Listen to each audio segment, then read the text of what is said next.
I am sure Pawan Singh की ये वाली क्लिप आप सबने भी देखी होगी कि किस तरीके से ये भोजपुरी सिनेमा का इतना बड़ा सुपरस्टार स्टेज पे अपनी ही को एक्ट्रेस को हरास कर रहा है। ठीक है, मैं मानती हूँ हो सकता है वहां पे कुछ लगा होगा, बट वो आपकी एक्ट्रेस है, वो फीमेल है, अगर कुछ लगा भी है तो भाई आप उनकी जो हेयर ड्रेसर हैं या जो उनकी स्टाइलिस्ट है आप उनको बोल दो कि भाई मैडम तो यहाँ पे कुछ लगा, प्लीज उनको बता दो। इस तरीके से जब वो स्टेज पर अपने फैंस के साथ में इंटरैक्ट कर रही है, खड़ी है, कुछ बोल रही है, उसको इंसल्ट करना, इन अप्रोप्रिएट तरीके से उसकी मर्जी के बिना, उसकी एक्नॉलेजमेंट के बिना उसको टच करना, जब उसको नॉलेज नहीं कि भाई तुम उसको टच कर रहे हो तब भी वो हंस के टाल रही है, क्योंकि वो तुम्हारे एरिया में, तुम्हारे इलाके में, जहां पर पवन सिंह जैसे एक्टर्स को भगवान मानते हैं लोग।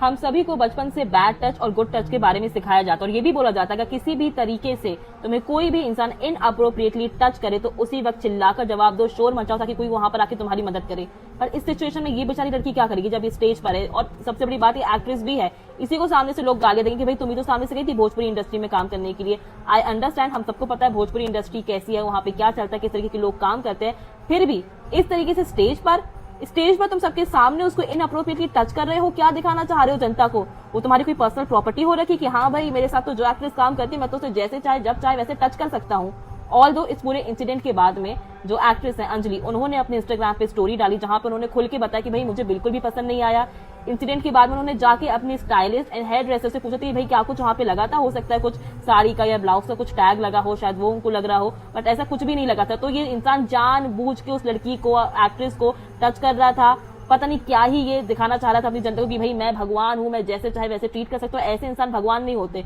ऐसे एक्टर्स को बैन करना चाहिए, जैसे इस एक्टर को बैन करना चाहिए। जैसे मीटू मूवमेंट के टाइम पे काफी सारे कास्टिंग डायरेक्टर्स को, इनफैक्ट इंडस्ट्री में काम करने वाले काफी बड़े बड़े डायरेक्टर्स को भी बैन किया गया था। वैसे ही अब भोजपुरी सिनेमा में टाइम आ गया कि पवन सिंह जैसे एक्टर्स जो हैं, जिस तरीके से एक्ट्रेसेस को जिनके साथ काम कर रही है उनको इस तरीके से ट्रीट करते हैं जैसे वो उनका कोई पर्सनल सामान हो, जब चाहे वो यूज करें या टिश्यू पेपर की तरफ फाड़ के फेंक दें। इन एक्टर्स को तौर तरीका समझाने की और सीखने की बहुत ज्यादा जरूरत है।